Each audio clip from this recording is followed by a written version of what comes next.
Hello everyone, welcome back to Sarthak study two. दोस्तों, 4 अगस्त को बांग्लादेश में तख्ता पलट हुआ था। हसीना सरकार गिरने के बाद वहाँ पे आपने देखा कि किस तरीके से हिंदुओं के मंदिर तोड़े गए, उनके साथ रेप किया गया, उनकी दुकानें लूटी गई, उनके घरों को आग लगा दिया गया और ये सिलसिला अभी भी रुकने का नाम नहीं ले रहा है। और अब क्या हो रहा है, हिंदुओं के पूजा स्थलों को कट्टरपंथी निशाना बना रहे हैं। इसके अलावा तोड़फोड़ कर रहे हैं और लूटपाट कर रहे हैं। जबरन हिंदुओं की ज़मीन पे जो है कब्जा कर रहे हैं। और जब इस पे जो बांग्लादेश की अंतरिम सरकार के जो पीएम बने हैं मोहम्मद यूनूस, इस पे सवाल किया गया तो इनका ये कहना था कि ये सब बस एक बहाना है बांग्लादेश को बदनाम करने का। अब आप समझ सकते हैं कि जो चीज़ें बिल्कुल सामने दिख रही है उसको लेकर के ये शख्स किस तरीके से कह रहा है कि ये मेरे देश को बदनाम करने का एक तरीका है। ऐसा कुछ नहीं हो रहा है। क्या दुनिया ये सब चीज़ें नहीं देख रही है? इस चीज़ से हिंदुओं ने बहुत तंग आकर के अभी हाल ही में पूरे शहर का चक्का जाम कर दिया और किस तरीके से अपना विरोध जताया और क्या क्या मांगे रखी हैं जानेंगे इसी वीडियो में, पूरे वीडियो में इसी चीज़ को। तो वीडियो में आप अंत तक मेरे साथ बने रहिएगा। एक बार मैं आपको वीडियो प्ले करता हूँ जिसमें सारे हिंदू इकट्ठा हुए हैं और इन्होंने चक्का जाम कर रखा है। एक बार वीडियो आप देखिए।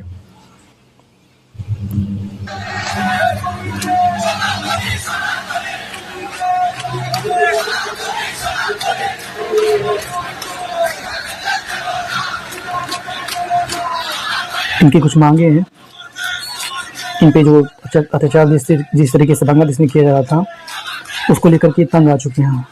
ये आंदोलन किया जिस तरीके से अपनी मांगों को पूरी करने के लिए।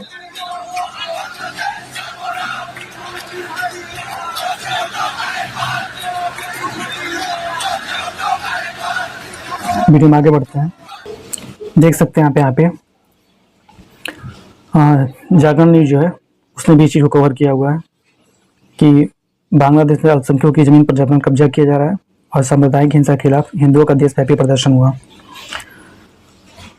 यहाँ पे जो इनका यहाँ पे जो अल्पसंख्यक समुदाय हैं, जैसे उसमें हिंदू, बौद्ध, ईसाई जो भी हैं, सिख वगैरह, उनका एक ओइक्या नाम का जो परिषद है उसने सांप्रदायिक हिंसा की संयुक्त राष्ट्र की देखरेख में स्वतंत्र और निष्पक्ष जांच कराए जाने की मांग की है और इसी मांग को लेकर के विरोध प्रदर्शन हुआ।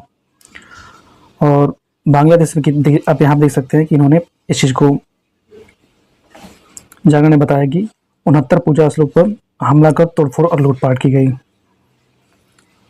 तो ये गलत है, ऐसा नहीं होना चाहिए। टीवी 9 ने भी कवर किया इस चीज़ को, वही सांप्रदायिक हिंसा की निष्पक्ष जांच हो। और अल्पसंख्यक समूह ने किया विरोध का प्रदर्शन का ऐलान। ये क्या मांगे है कि जो यहाँ का अल्पसंख्यक समूह है इसकी मांग है कि 4 से लेकर 20 अगस्त के बीच सांप्रदायिक हिंसा की स्वतंत्र और निष्पक्ष जांच का आह्वान किया। वहीं समूह ने सांप्रदायिक हिंसा को समाप्त करने और आपराधिक गिरफ्तारी की भी मांग की। और शनिवार को पूरे देश में राष्ट्रव्यापी प्रदर्शन रैली का ऐलान किया गया। आप इंडिया ने भी कवर किया इस चीज़ को कि इस्लामिक कट्टरपंथियों की हिंसा से तंग आए बांग्लादेशी हिंदू, ढाका सहित कई शहरों के हाईवे किए जाम, लगा रहे न्याय सुरक्षा की गुहार। तो देखते हैं पूरा मामला। तो देख सकते हैं कि बांग्लादेश में हिंदू समुदाय के खिलाफ हिंसा और उत्पीड़न के मामले लगातार बढ़ रहे हैं, जैसा कि हम सभी देख रहे हैं। और जिससे कि वहाँ पे हिंदू समुदाय में असुरक्षा और आक्रोश बढ़ता जा रहा है। इस हिंसा और अन्याय के खिलाफ बांग्लादेश में हिंदू समुदाय ने सड़कों पर उतर कर विरोध प्रदर्शन किया, जैसा कि मैंने आपको वीडियो में दिखाया। वे अपने घरों, मंदिरों और परिवारों पर हो रहे हमले से परेशान है और इस हिंसा के लिए सरकार को जिम्मेदार ठहरा रहा है। जाहिर सी बात, सरकार जिम्मेदार तो है इसमें, इस चीज़ को लेकर के कहीं ना कहीं ये वहाँ की गवर्नमेंट का दायित्व तो बनता है कि वो वहाँ जो भी अल्पसंख्यक समुदाय रह रहे हैं वो उनकी रक्षा करें। अगर उनके साथ कुछ गलत होता है तो उन लोगों को पकड़े और सख्त से सख्त सज़ा दिया जाए जो उनके साथ ऐसा कर रहे हैं। और हिंदू समुदाय का क्या कहना है? हिंदू समुदाय का कहना है कि उनकी धार्मिक पहचान और आजीविका को इस्लामिक कट्टरपंथियों द्वारा निशाना बनाया जा रहा है। इस हिंसा और उत्पीड़न के चलते विरोध प्रदर्शन बढ़ गया और हिंदू अल्पसंख्यक समुदाय न्याय और सुरक्षा की मांग कर रहा है।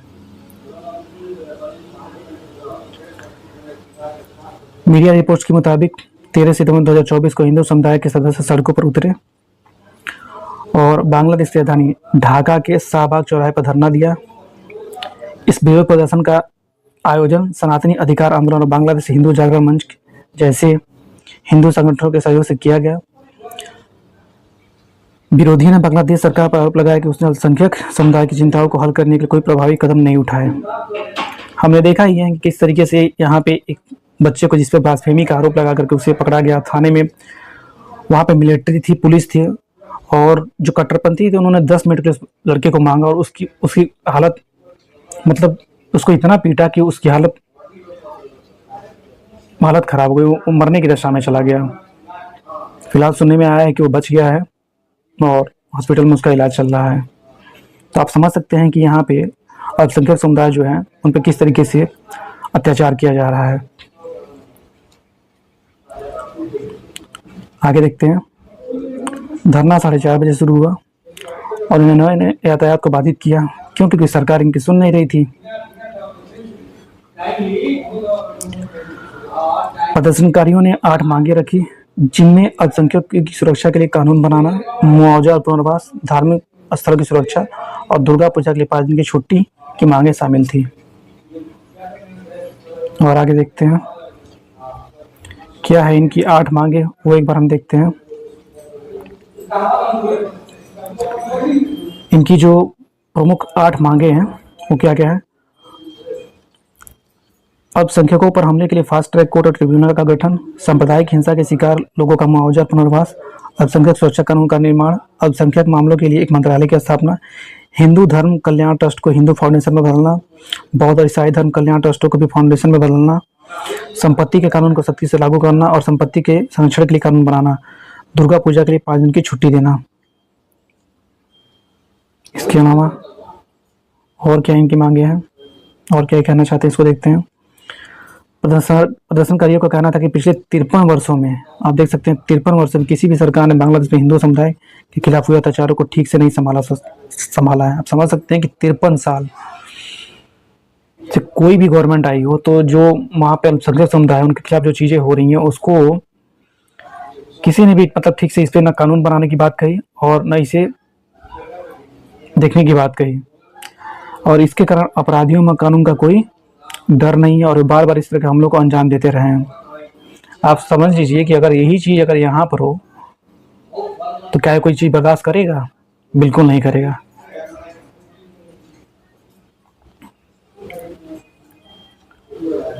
आगे देखते हैं। बता दें कि बांग्लादेश में शेख हसीना की सरकार के पतन के बाद हिंदू समुदाय पर हमले और बढ़ गए हैं क्योंकि कट्टरपंथी वहाँ चाहते नहीं है। आपने वीडियोस वगैरह में देखा होगा कि किस तरीके से कहते हैं कि बांग्लादेश केवल बांग्लादेशियों के लिए है, यानी वो बिल्कुल नहीं चाह रहे कि माइनॉरिटी उनकी कंट्री में रहे। तो ये तो गलत बात है। किसी भी कंट्री का कॉन्स्टिट्यूशन वहाँ के लोगों को इस चीज़ का पावर देता है, लेकिन जब सरकार और मिलिट्री ही आपस में मिल जाए और वो इस चीज़ को सपोर्ट करना शुरू कर दे तो फिर किसी भी कंट्री की माइनॉरिटी का क्या हाल होगा आप समझ सकते हैं।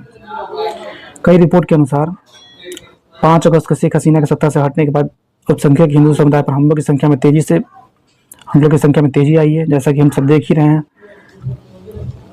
इससे हिंदुओं के खिलाफ व्यथित हिंसा और उत्पीड़न की एक नई लहर आई है जिसे कुछ विशेषज्ञ नरसंहार की संख्या दे रहे हैं। जाहिर सी बात है।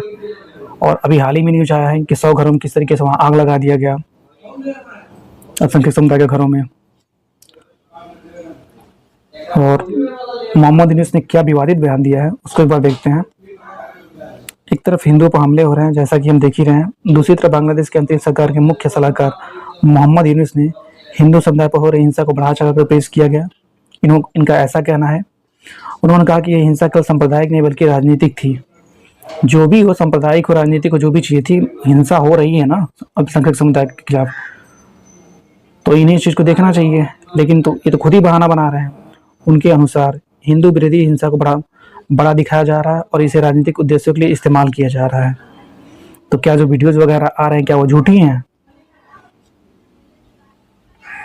कहीं ना कहीं मुझे समझ में नहीं आता है कि ये जो अभी अंतरिम सरकार बनी हुई है, यहाँ के जो पीएम है मोहम्मद यूनुस, इस इंसान को नोबेल प्राइज से सम्मानित किया गया ये इंसान, और ये इंसान ऐसा कर रहा है, इस बात का कभी यकीन नहीं होता है।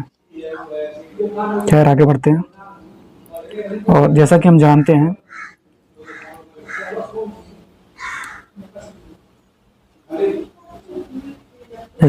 हैं कि बांग्लादेश पे हिंदू पर होते रहे हमले। हमने देखा है कई बारी, जब शेख हसीना की सरकार थी तो इन कट्टरपंथियों पर उन्होंने काफ़ी लगाम लगा रखी थी, और कट्टरपंथी यही वजह थी कि शेख हसीना को पसंद नहीं करते थे।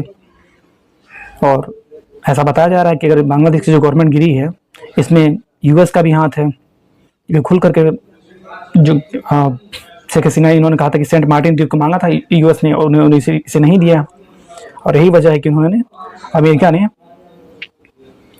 इसमें कट्टरपंथियों की हेल्प करी और वहाँ आगे को तख्ता पलट कर दिया। इस बात को खुल करके शेख हसीना ने कही थी, और इसका अमेरिका ने काफ़ी विरोध किया हुआ था। तो खैर आते हैं मुद्दे पे। तो बांग्लादेश में हिंदू समुदाय के खिलाफ हो रही हिंसा कोई नई बात नहीं है। जैसा कि हम जानते ही हैं, पिछले कई दशकों से यह समुदाय लगातार उत्पीड़न और हिंसा का सामना कर रहा है। 5 अगस्त तक शेख हसीना की सरकार के पतन के बाद यह हिंसा और बढ़ गई है। हिंदू समुदाय के लोग अपनी आवाज़ उठा रहे हैं और सरकार से सुरक्षा अधिकारों की मांग कर रहे हैं। प्रदर्शनकारी हिंदू संगठन इस बात पर जोर दे रहे हैं कि यह हिंसा धार्मिक आधार पर की जा रही है। जाहिर सी बात है, इसे समाप्त करने के लिए ठोस कदम उठाए जाने की आवश्यकता है।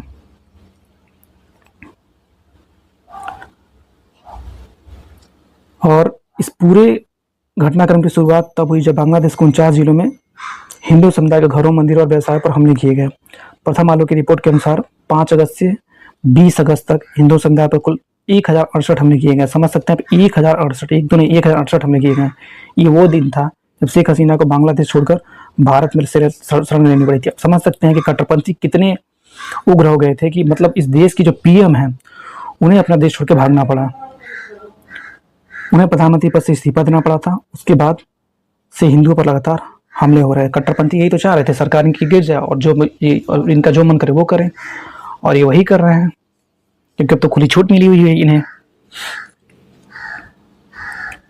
तो ये थी बांग्लादेश से संबंधित बहुत ही महत्वपूर्ण खबर। वीडियो अगर आपको अच्छा लगा हो तो वीडियो को लाइक करें, चैनल को सब्सक्राइब करें, दोस्तों में शेयर करें। और जो बांग्लादेश में जो भी हो रहा है, इस पर लेकर के आप पूरे इस प्रकार पे आप क्या सोचते हैं, आपकी क्या है राय, क्या होना चाहिए इसका सॉल्यूशन।